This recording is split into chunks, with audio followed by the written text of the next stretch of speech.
So originally, I decided to do chapter 9 as my chapter for our project, our presentation. And I decided to do this because I knew it was the one I had the largest basis of knowledge for in the beginning. I understand the concept of market power and monopoly pretty well to begin with, so I thought it would be good to present over that.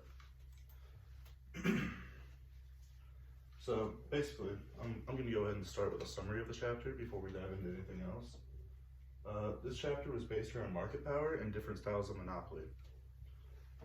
In the beginning, the first thing it touches on is market power and how companies use it to their advantage.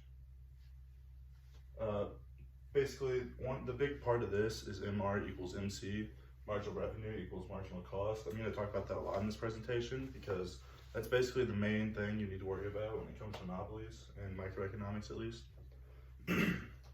Basically, that's the equation, MR equals MC, to pretty much equal like the maximum profits you could have. One type of monopoly the book talks about heavily is the natural monopoly. A natural monopoly basically is a monopoly that's created naturally, as it would make sense. Some reasons for this would be natural barriers of entry, such as government regulation, patents, things like that. An example of this would be the satellite radio. This was on page 332 of our MICROECON textbook. So I just thought this would be a good connection to class. The satellite radio, basically, it cost a lot to get into the market to begin with, and because of that, it reduced the amount of people that could enter to start making money. This became a monopoly. Next part of the chapter would be market power. Market power allows you to maximize profits. That's pretty much the main thing. That's why you look for market power.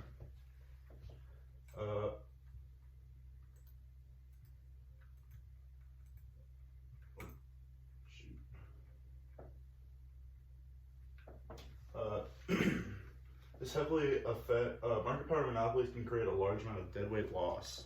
So deadweight loss is obviously a bad thing, as it sounds. It's pretty much just the loss that we are incurring that we're not going to get back when it comes to the market. This heavily affects the consumer surplus in a negative way. Most of the time, monopolies don't really care about that because they're just in it for themselves to make a profit.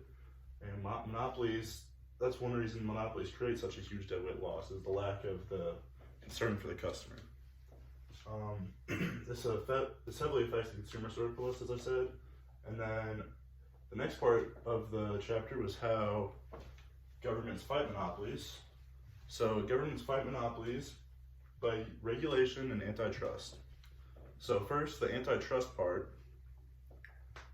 They tried to break up all these trusts that would come together and try to work together pretty much to maximize the profits and control the market. It wasn't technically the same company, but it pretty much was, and they were making the same decisions to increase profits for everybody. So they came through and broke up most of those trusts. And then regulations, so basically the law, you can't have a monopoly in the United States, according to the law at least, and they try to get rid of most of them. So the two main key points that I saw in the chapter was market power, and as I was just talking about, and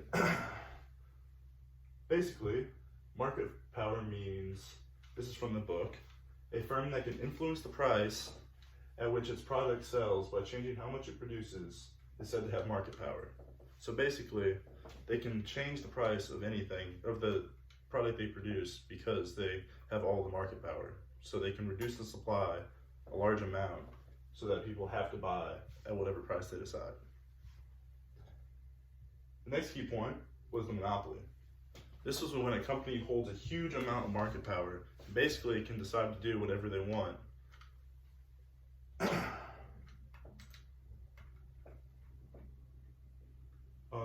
This is a huge deal because it can really mess up the economy in certain parts. Certain niche markets too can be taken over completely by it.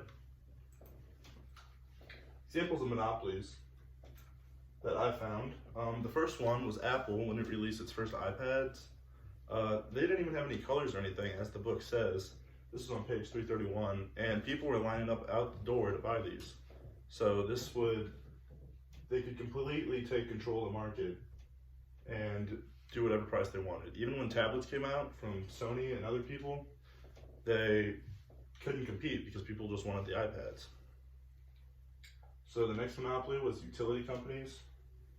Utility companies in the United States are regulated by the government, and basically there's a lot of large companies, very, very large companies that pretty much do the utilities for the entire country and have a monopoly over it because it's pretty much a government-sanctioned monopoly. The next one was Standard Oil, which was a huge oil company back in the 1800s in the United States. 1890 was when it was broken up by the government. But basically J.D. Rockefeller kept buying out every other oil company, putting it under the brand of Standard Oil. And eventually they had so much market control that they could change whatever price they wanted for oil. The next one was Vertex Pharmaceuticals. Vertex Pharmaceuticals was the only company who sells FDA-approved cystic fibrosis medication. And this is a huge deal because they can charge whatever they want for this medication, and people have to buy it because without it, they won't be able to treat their cystic fibrosis. Intuitive Surgical, it was the only company mass selling robotic surgery equipment. We're going to talk about this later because this is what my presentation's over, so I'm not going to spend much time on it now. But the next one is Alphabet. It owns Google, and it has a monopoly on web search right now. So basically, they can do whatever they want with the web, and people will still use it because it's Google, and everybody uses Google. Intuitive Surgical. So I decided to do my presentation over Intuitive Surgical. It produces and sells specialty surgery equipment. Basically, it has no competition, and this has caused a monopoly, a huge monopoly, and they are growing rapidly up until this point. This is very similar to Apple when they released a new iPad. This technology is very new, and people really like it and want to use it, but they're the only company producing it, so they can charge whatever price they want for it. Okay, so what makes them a monopoly?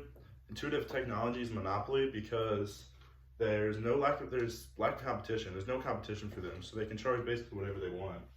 The barriers of entry, the technology, governmental regulations, both of these are completely keeping other people out of it. There's only one other person or one other company that even competes with them right now, which they have a huge head start pretty much. And trust in the brand is another huge part. So people trust their brand because they've already installed so many. And the last one I'd say is lack of patent/rights to use the Da Vinci surgical equipment. So this is similar to Apple, where they had all the rights to their iPads and people couldn't produce it also.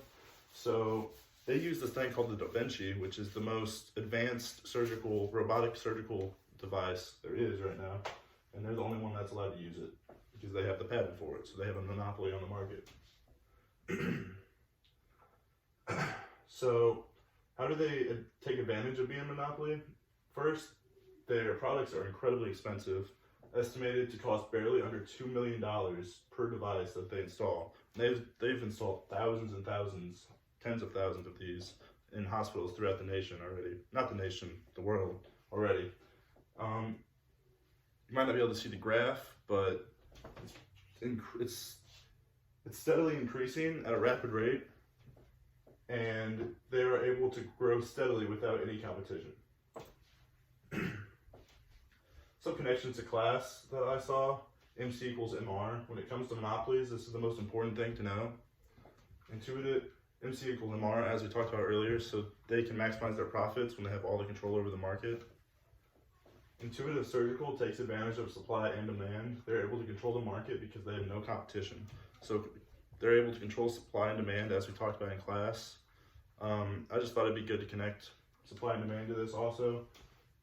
And the last connection was, as we talked about in the last few days of class, and it's affecting us right now, the coronavirus recession. So Intuitive Surgical has been steadily increasing at a rapid rate, but recently they've started to stagnate / get negative growth because of the virus. And in conclusion, so chapter 9, some key points for you to remember is market power, monopoly, and then MC equals MR. And then Intuitive Surgical, it's a prime example of monopoly. It utilizes its monopoly very well to grow rapidly. other than recently because of the coronavirus. And then similar to Apple, it's also very similar to Apple when it released its first iPad. And as you can tell, Apple has exploded since then. Some citations, and that's it.